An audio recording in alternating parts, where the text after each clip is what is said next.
Okay then, hello and welcome to another live stream special guest interview for here at Pursuits of Perfect System. And this is a really exciting one, a really interesting one. I'm really looking forward to this obviously interview.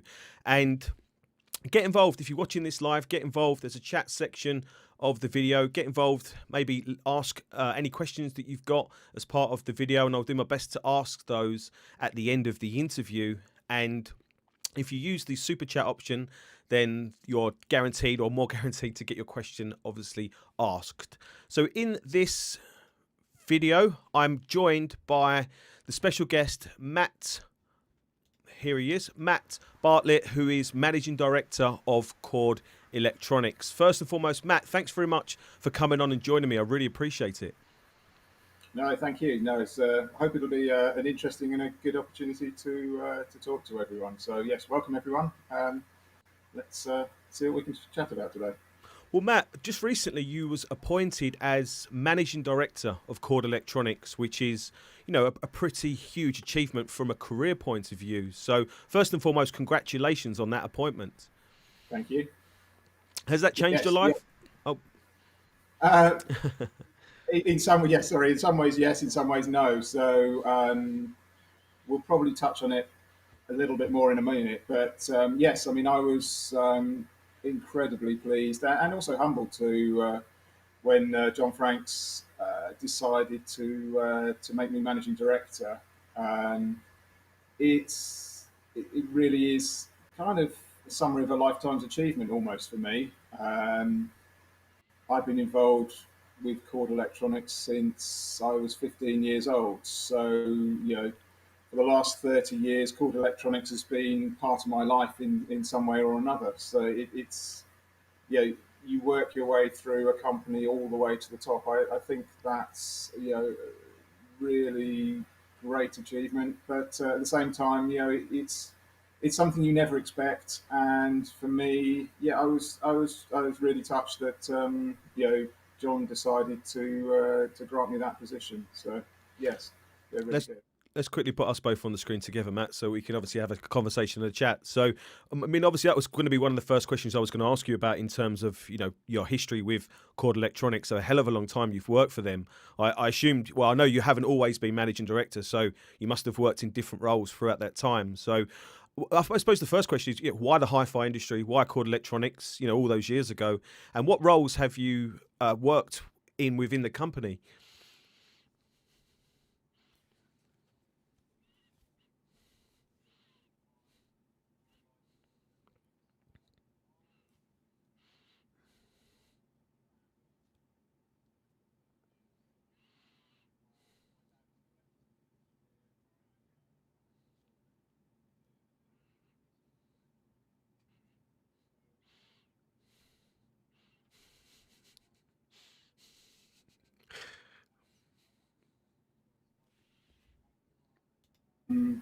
From you know, there's photographs of me from about 3 years old tinkering with electronics, with old televisions, hi-fi equipment, things like that, with my dad. Yeah, my dad's an avionics engineer as well, so I just had all this experience and knowledge. Yeah, went through school, and then really it was a sort of a chance, or sort of fate, really. One of my friends who's also interested in electronics noticed an advert in a local shop for somebody who wanted some sort of young people with electronic experience to come and help work with him. And that person was John Franks. And so my friend put a good word in for me, and I went along to see John. And we started off in John's garage, just assembling parts for his first power amplifier. So I was doing all sorts of jobs. Primarily, I was manufacturing parts for our, you know, renowned switch mode power supply that we use in our power amplifiers now. So transformers and all of the coils that get wound for that. So I would sit and wind hundreds of turns of wire around various component parts to make that. And so, wow, you used to actually doing that by hand, Matt, and doing that kind of manually yes, in the early days. yes, Wow, yes, wow, that's fantastic. yes, it's still same philosophy today. All of our products are hand built, so yeah, each individual transformer is hand wound and lacquered and varnished and taped and put together. So it's a huge amount of work. But so from there, I progressed on to building products, testing them, doing all the assembly, and then I guess I just progressed and progressed, learnt more. Changes made. We moved to the pump house, our home now, and I became production controller, then production manager, looking after the team of people putting our products together, and then I became director, production director, looking after the financials, looking after purchasing, still helping out with sales, marketing, but yeah, just worked on from there, and over that period of 25, 30 years, I amassed a vast amount of knowledge, and finally got to the point now where I became the managing director. So that's a very brief history. A lot has happened, a lot of changes, but that's it. So obviously, in terms of Chord Electronics starting out as a company in the garage, which I think a lot of businesses probably do start out like that and then develop on to where they are today, which I'll talk to you in a minute about the size and the manufacturing that you guys do. So kind of a hard question really to give you, but how did Chord Electronics get to where it is today from where it started, i.e. in John's garage? A lot of hard work, blood, sweat, tears. As with all, I think all businesses, especially all entrepreneurs, will tell you that nothing happens really by chance. There's a lot of hard work that goes into that.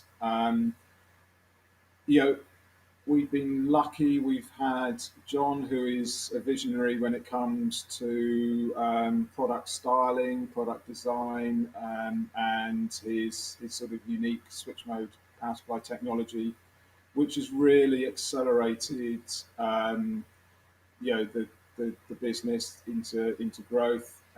You then add into the mix the remarkable sort of FPGA technology that Robert Watts has, and the joining of John and Rob to produce products has really helped to grow us as a business and make us one of the best and well-known UK hi-fi manufacturers now. So yes, it's mostly down to work. There is always some luck. You can put products out there that suddenly make a huge difference. When we launched Hugo, the Hugo headphone DAC, we had no idea really that would be a step change for us. It was conceived as a really interesting product for us. We loved the technology, loved the thought behind it, but really didn't see that it was going to be much more than a niche product. But it exploded and turned into that sort of portable, transportable DAC market that has now seen the likes of Mojo, Hugo 2, and all the streaming options, Poly 2 go, sort of grow into now. And that is what has been the real step change in our business, is keeping our roots with the full-sized hi-fi systems that we're really good at, but also branching out into portable hi-fi, and that has allowed us to grow and grow year on year into the company we are now.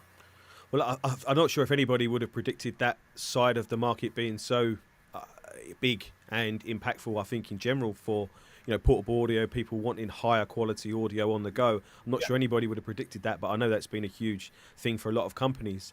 I was going to ask you about obviously again, John. Oh, sorry. Sorry, I was just going to say again though that's down to John's vision of seeing the in Asia in particularly the growth in the headphone market and seeing that take off, and then designing a product around that with Rob is really sort of following those market trends. So it's one thing we try and do all the time. Okay. But yeah, apologies for butting in there. But there's a slight delay as well. People don't realise there's a delay between us, Matt. It makes it obviously trickier. In terms of obviously John's involvement in the business now, is he on the beach? Is he drinking pina coladas, or is he still involved? I think he'd love to be on the beach drinking pina coladas, but no, he's still very much involved. John is a designer at heart. That's his passion. That's what he loves doing. I have progressed and seem to be very good at the management and the administrative and logistics side of running the business, the financial side as well.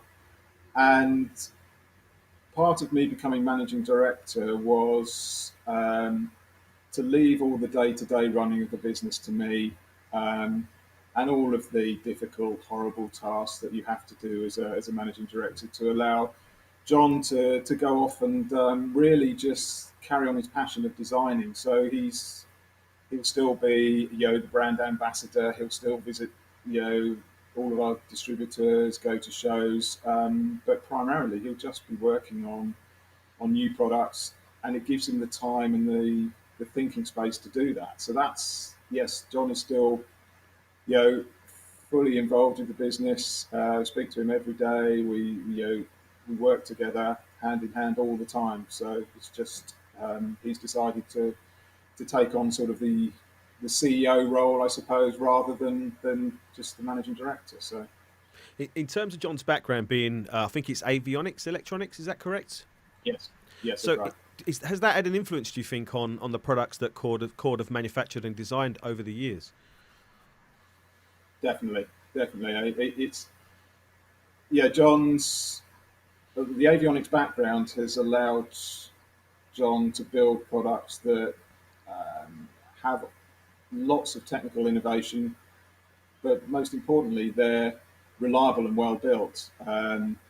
Obviously, with an avionics background, the last thing you want is aircraft falling out of the sky. So, John has a famous saying for you can't put a secondary fix in for a primary problem. So, rather than try and fudge around a problem to get to a solution, you go back to the roots and you design that problem out in the first place. And that the way the products are built, the way there's this sort of precision and quality that goes into them is very much his sort of training in the avionics industry.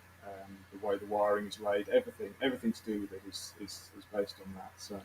So even the bits you don't see, because one of the things I always notice about a Chord Electronics product is instantly the build quality.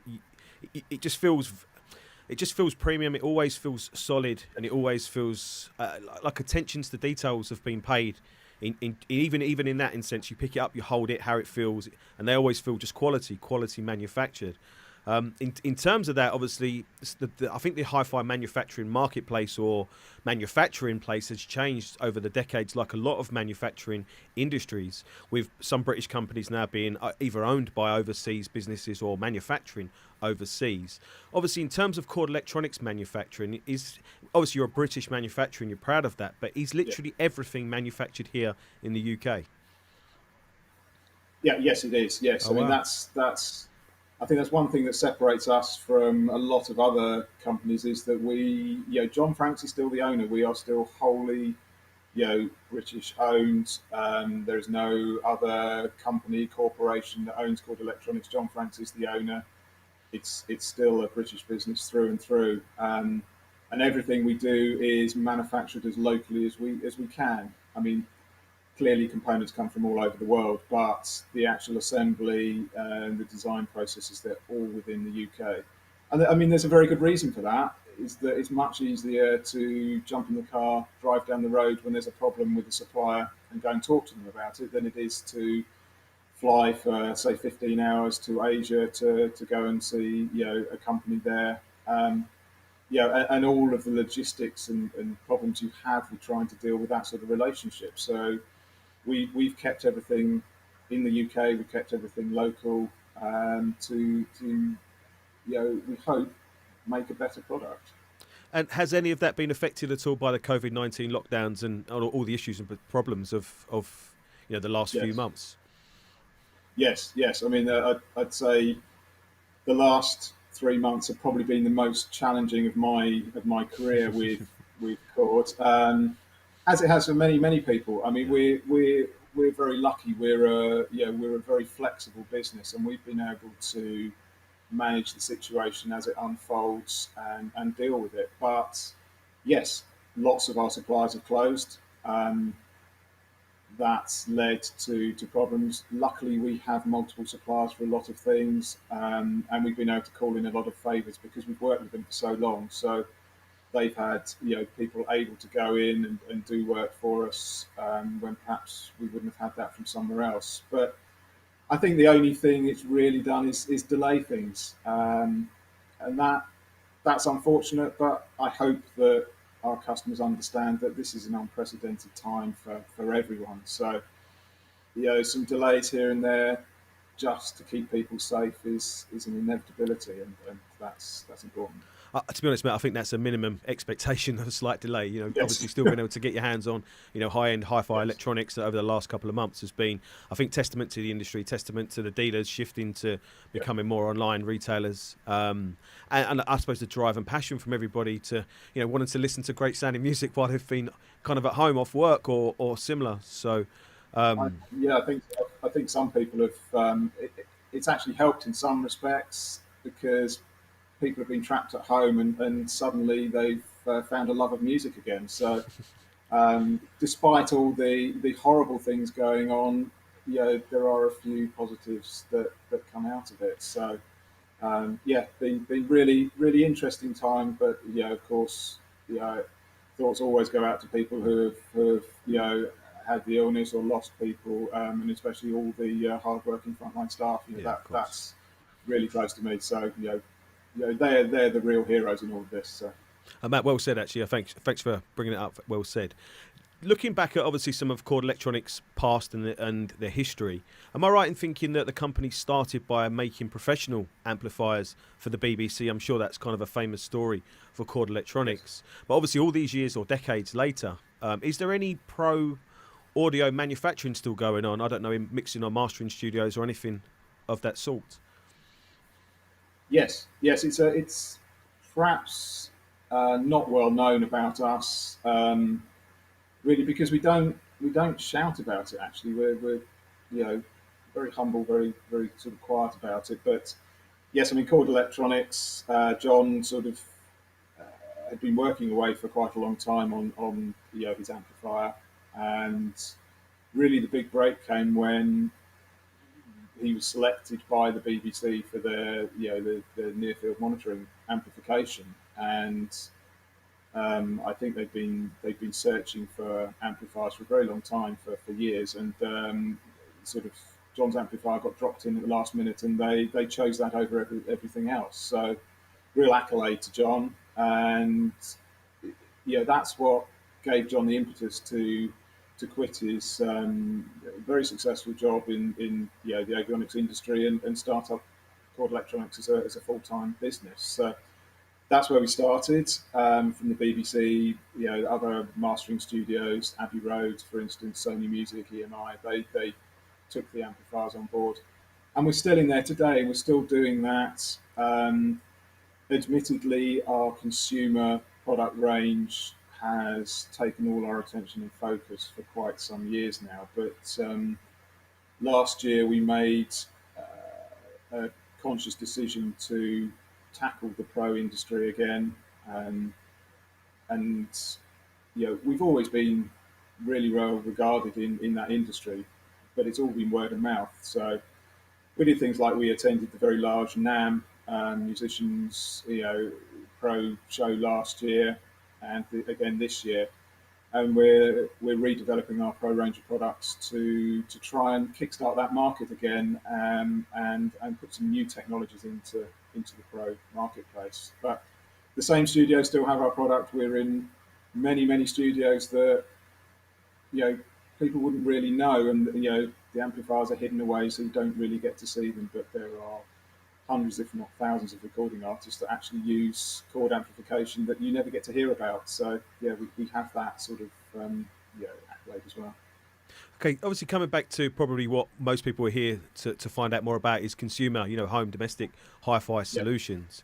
Again, this is a tough question, Matt. Sorry to put you on the spot, but what would you say kind of separates Chord Electronics, digital products, and maybe their analog amplifiers and preamplifiers, and now even phono stages from some of your competition? I think the primary thing is speed and timing.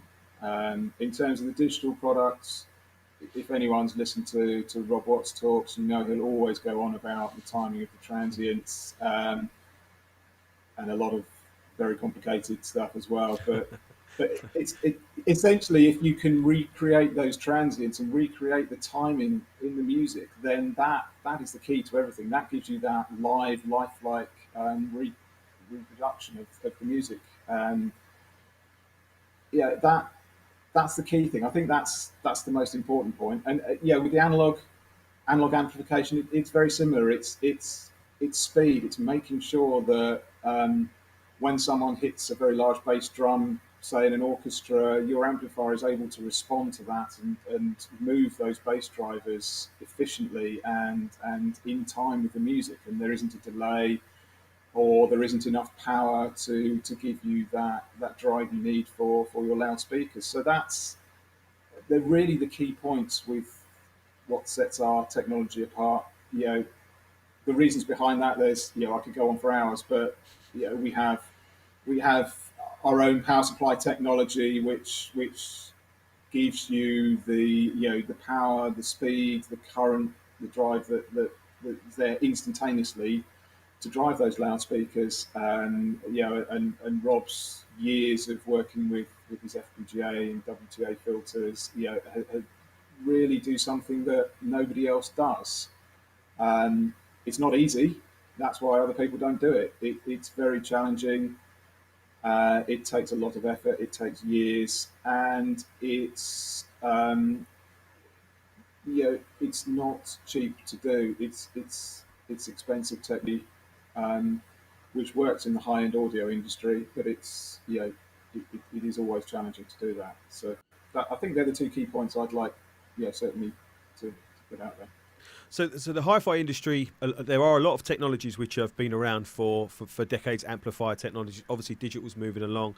Turntables are developed technologies, but they are still technologies that have been around for a really long time. So, as a hi-fi manufacturer, when you're dealing with existing technologies, how do you keep innovating on that? How do you keep building on and improving on, existing designs? Just for example, some recent products like the Ultima power amplifiers, for example. Amplifiers have been around for longer than I've been alive. So, how do you keep innovating with products like this? It's a lot of it is down to electronics technology that is constantly evolving, is constantly moving on. The humble transistor has transformed from what it was 60, 70 years ago into where we are now. Who would have imagined that there'd be millions, if not billions, of transistors inside a device now? But that's the norm.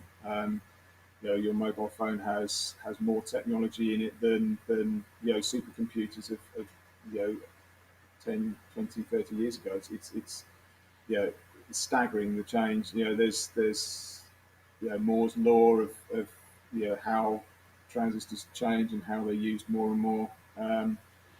So electronics becomes more efficient, it becomes more powerful, lower noise, and for audio, that means we can take an existing design, we can look at it again with fresh eyes and fresh technology that's available now that wasn't available 10 years ago, and go, well, hang on, we can do something with this to improve it. So, and that's what we do. We strive to constantly improve and evolve. We don't stand still.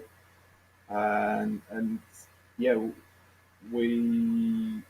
certainly John and myself here, we're always fascinated by technology. So we get all the magazines, we look at all the information that flies around on the internet, and if there's anything new that catches our eye, we'll research it and see whether we can use that to develop an existing product or turn it into something new. So that's what we do. So basically what you just said is really taking advantage of modern technologies to produce more and clever products. I just want to throw up an example, the 2Go and the 2U, which are, yes. I don't know if anybody's actually seen these in the flesh, because when you see them in the flesh, they are very small and very compact units. And then you kind of read off the specification and you start thinking about what they can actually do. And you think, wow, how's that all been crammed into such a compact chassis? And then how can it all be connected together? And it's really quite clever. And there's a lot of thought process gone into that. It must have gone in years ago to be able to add these products on in the future. But is that a good? I mean, to me, it seemed like a great example of utilising technology to Yes, offer new it is. products. Yeah, it is. I mean, unfortunately, the 2 years been one of the casualties of the COVID crisis. That was about to go into production when everything shut down, so that has Oh been well. delayed. So yeah, unfortunately, people won't have seen that in the flesh yet, unless they were at one of the shows where we showed it. But yeah, but that aside, it will be coming. It will be coming. As soon as we can possibly get it out there. But yes, you're right. Technologies in that, the circuit boards that are in there, they're multi-layer, they're 12 layers. Now, that means the board thicknesses are fractions of a millimeter thick. That sort of technology is still quite advanced even now, but 10 years ago, you'd really struggle to do that. But to get all of the connections, all the components connected up inside a product like that, you need some very advanced technologies. And yes, and that's allowed us to do that. Battery technology has improved dramatically, so portable products now are easier to manufacture, even if they're high powered and need a lot of power to, for instance, products like Mojo that you need to drive headphones with, from very easy to drive sensitive in-ear monitors up to very difficult to drive headphones. So it's something that technology has allowed us to do, which we couldn't have done a few years ago. Sorry, I'm just looking through my list of questions, Matt. It just helps to have a bit of a prompt of what Right. I was going to ask.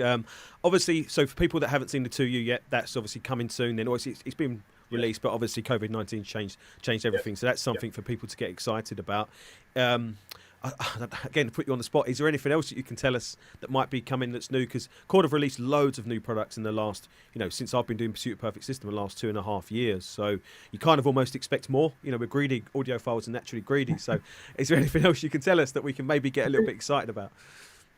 Well, the Ultima amplifier technology has been a real change for us. I mean, to very briefly explain, I mean, John's amplifier technology has really remained fundamentally the same for 20 or more years, and that the Ultima technology that was designed and developed is the biggest change we have had in our analog products for forever, really. And so that will be developed further, and we'll look at other products to do with that.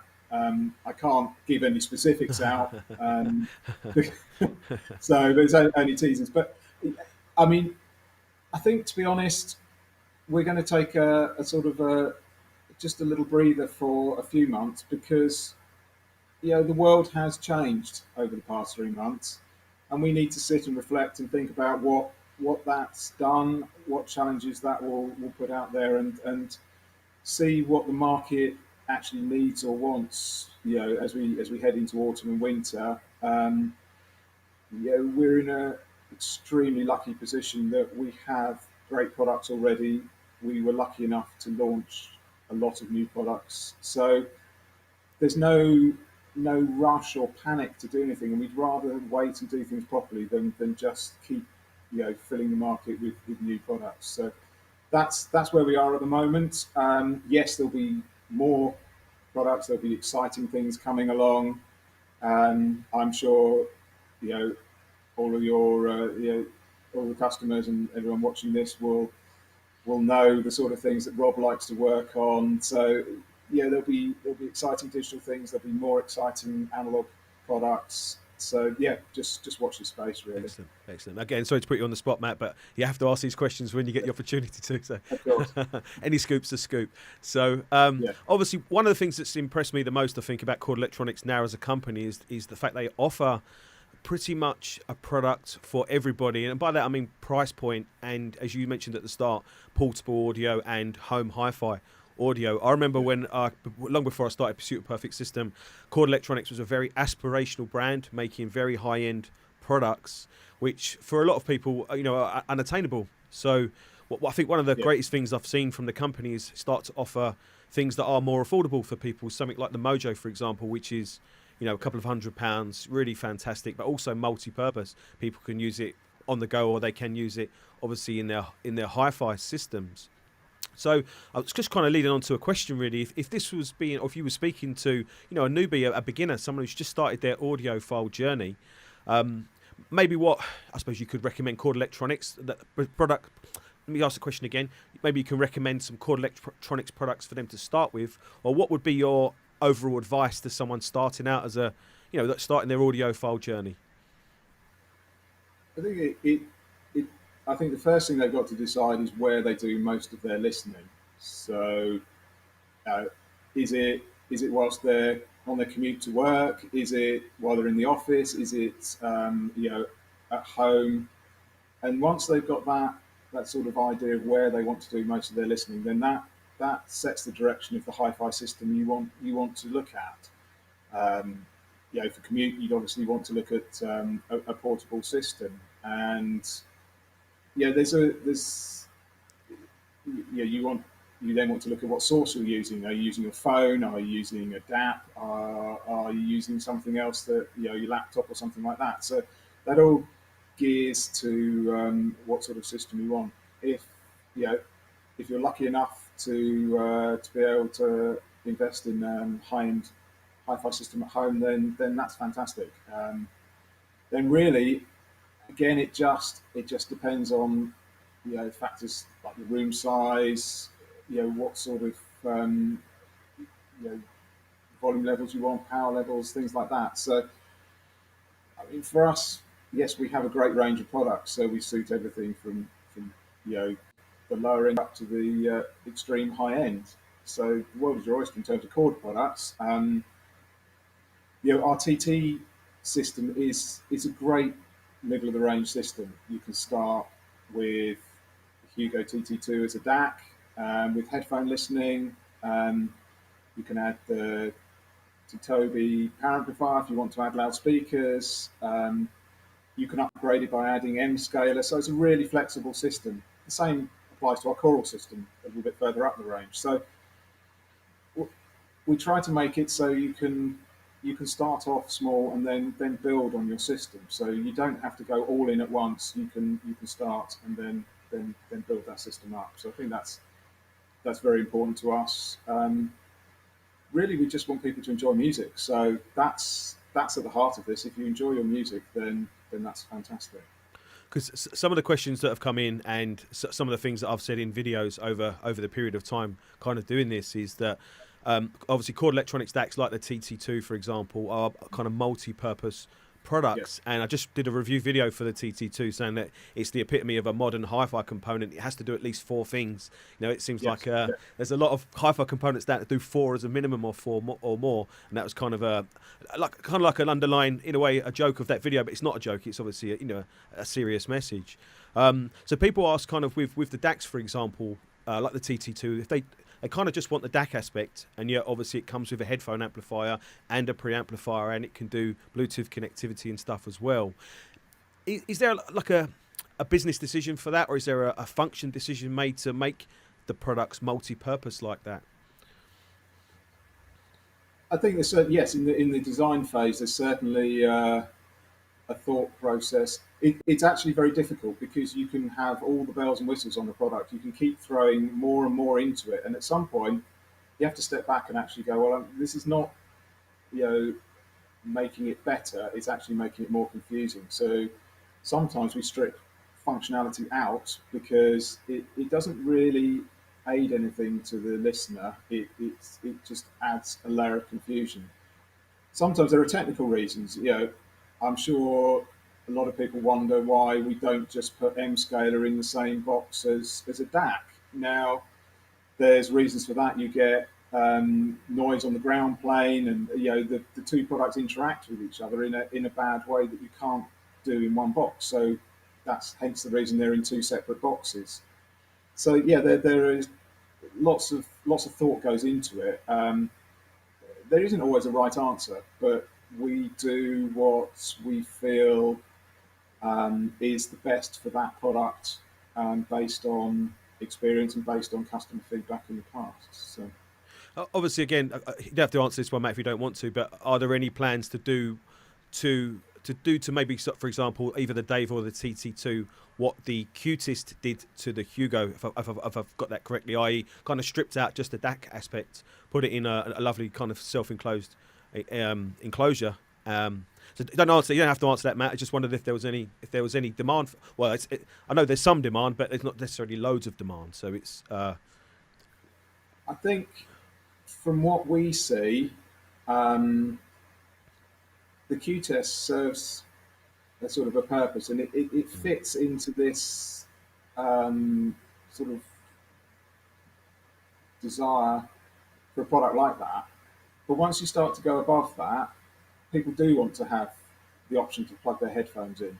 They do want that sort of dual use or multiple uses. So I don't know whether a pure DAC on its own would work without the other features. That's where we are at the moment. Okay. You know, there aren't plans to do anything like that. I think maybe there's this sort of extreme where you have it works really well at the low end and it works really well at the very high end, at the extreme high end, where you just have DAC only products with no volume control or anything else built into it. So yeah, that's where we are. So I mean, the simple answer is no, not at the moment. But you know, we evolve around what the customers ask us for. So.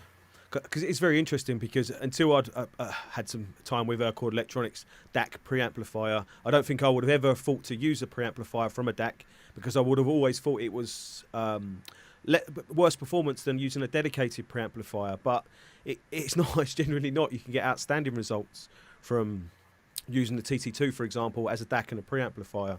So it kind of justifies itself but when you try it, you just have to try it and experience it. And then I think the additional features justify themselves. Yes, I think it. You have to be a little bit careful, because each system or each situation where you want to put your hi-fi is different. So there are times when adding a preamplifier, analog preamplifier, is the perfect choice, and there are times when just using a purely digital-based system with preamplifier volume control is the perfect solution as well. So. Yeah, again, you have to look at the system as a whole. If you've got multiple analog components, then obviously you're going to need an analog preamplifier to go with that. So there isn't a right or a wrong answer. That's hopefully what I can get across to people. But it's just because someone might say to you, "Oh, you don't want this particular product in your system," it doesn't. It's not right. Isn't necessarily correct. I think you've just hit a very good point there. Is if you've got a bigger system, if you've got multiple sources, I'm quite a simplistic audiophile, Matt. I keep things very, very simple. It's just how I've always been. I can't handle too many things, but I know a lot of people use multiple sources. Some of them will have obviously turntables and digital sources, maybe even tape players and all sorts. So in that instance, you need a preamplifier, don't you, to obviously feed your different sources through. Yes, that's right. Yes. Excellent. So in terms of yourself, Matt, I've always wondered this. If you work in an industry, does it burn you out for a love for it? So do you have a system at home, or what system do you spend the most time listening to? Oh, that varies. I mean, I'm in the sort of the luckiest person in the world, I think, in terms of hi-fi, because I have the choice of anything I want. I'm very lucky that I can take any product home I want as part of the test and development and listen to it. So it varies. For simplistic office use, I have the TT system. But I also do a lot of listening whilst traveling. I've been doing more and more traveling recently, and that's where Holly and Mojo come into its own. Just recently, I do an awful lot of listening now with Hugo 2 and 2Go, and that's become my sort of traveling buddy at the moment. So yes, it varies. I also have, for historical value, I have one of the very first power amplifiers that was ever made at home. That's still working and still used. It's nothing like the technology we have now, but it's like an old friend that you come back to, and it reminds you. I think it's very good to to be reminded of where the company's come from to where it is now. I think that's always important. You should never rest on your laurels, and you should always strive to work hard and do better. So it focuses your mind when you look at that sort of product.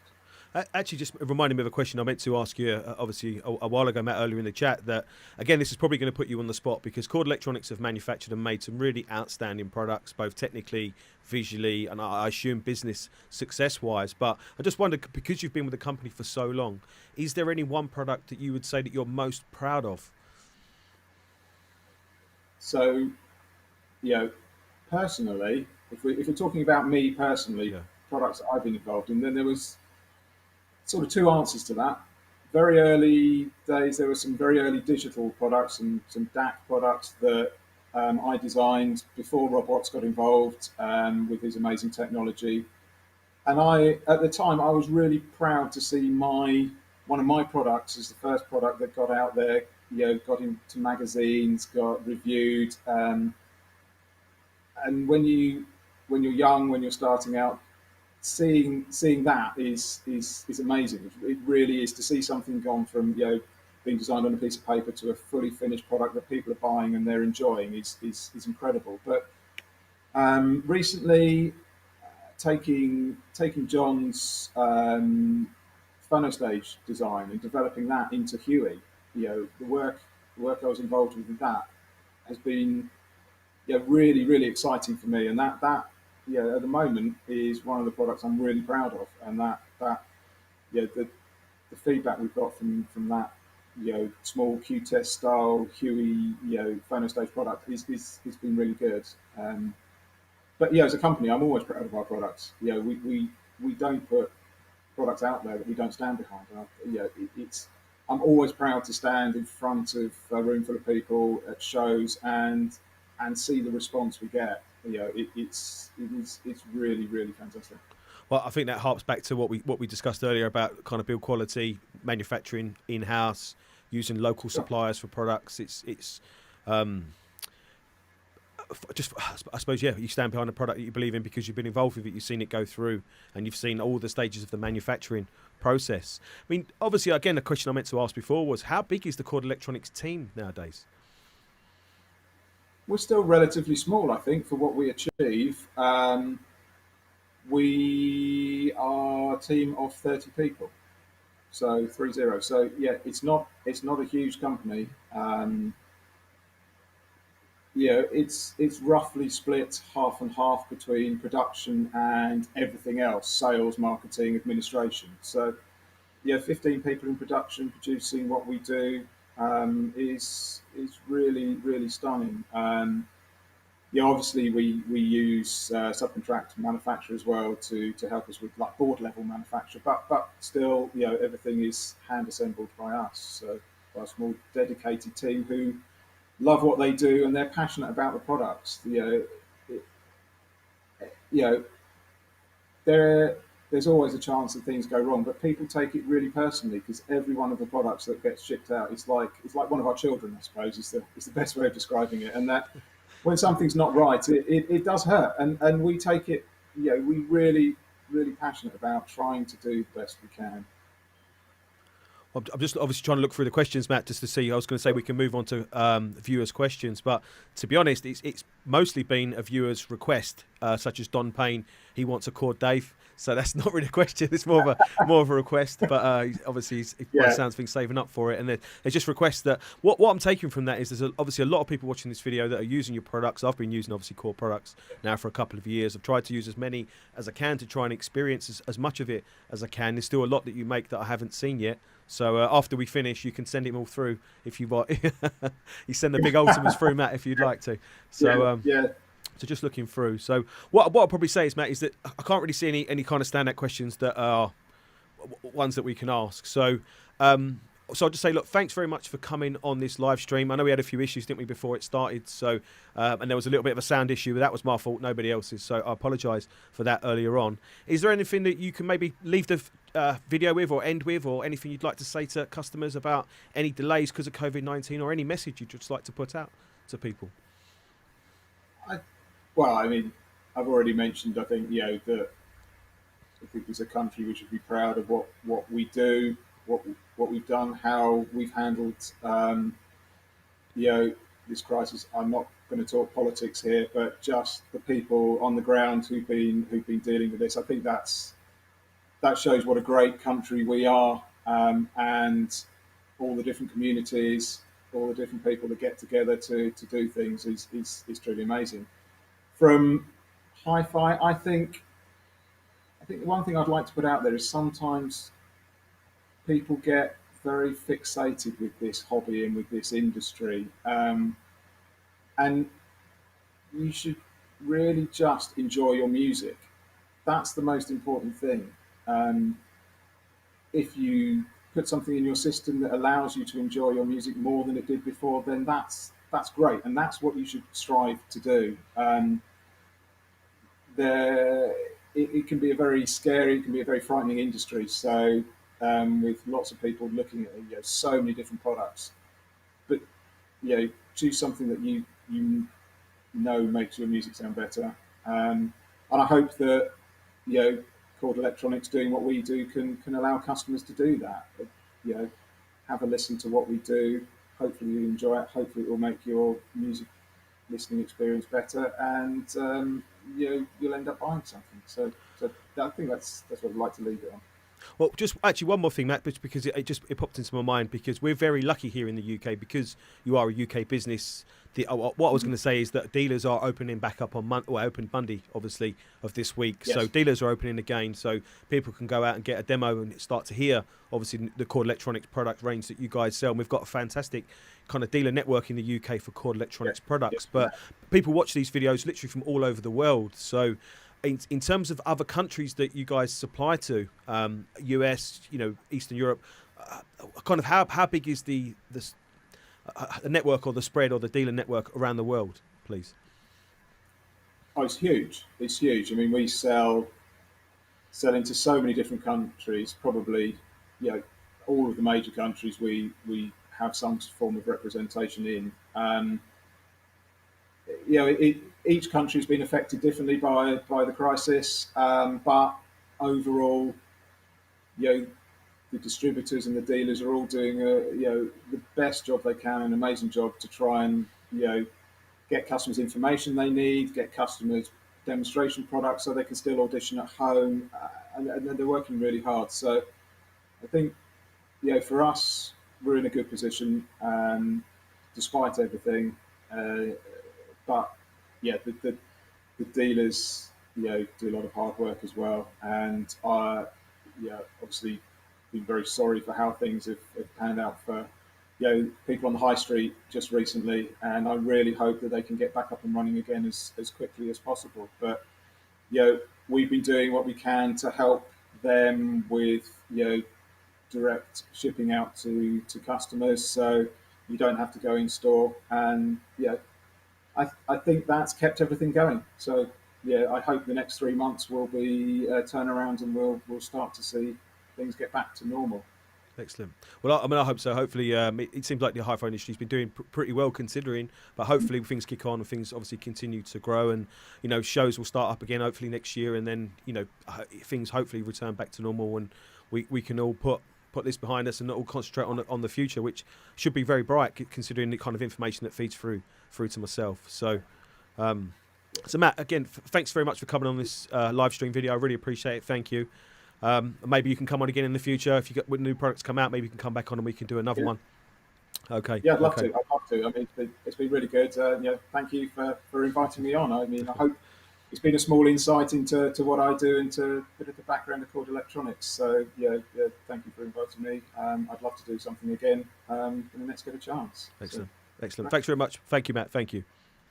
So I'm just going to say thanks to everybody for watching this video, either live or if you watch this, obviously, after the event. I really appreciate it. If you enjoyed the video, make sure you hit the thumbs up button and subscribe to the Pursuit of Perfect System YouTube channel if you haven't already. My plan is to do lots of these types of behind the scenes types of interviews with people from around the industry, because there's a hell of a lot of things that go on that I think audiophiles take for granted, and sometimes it's nice to shine a spotlight on some of the fantastic work that manufacturers, dealers and distributors do across the whole world, which keeps this industry going, keeps this industry alive, and keeps the music sounding good. So thanks very much for watching this video. I really appreciate it, and I'll see you soon. Take care. Bye.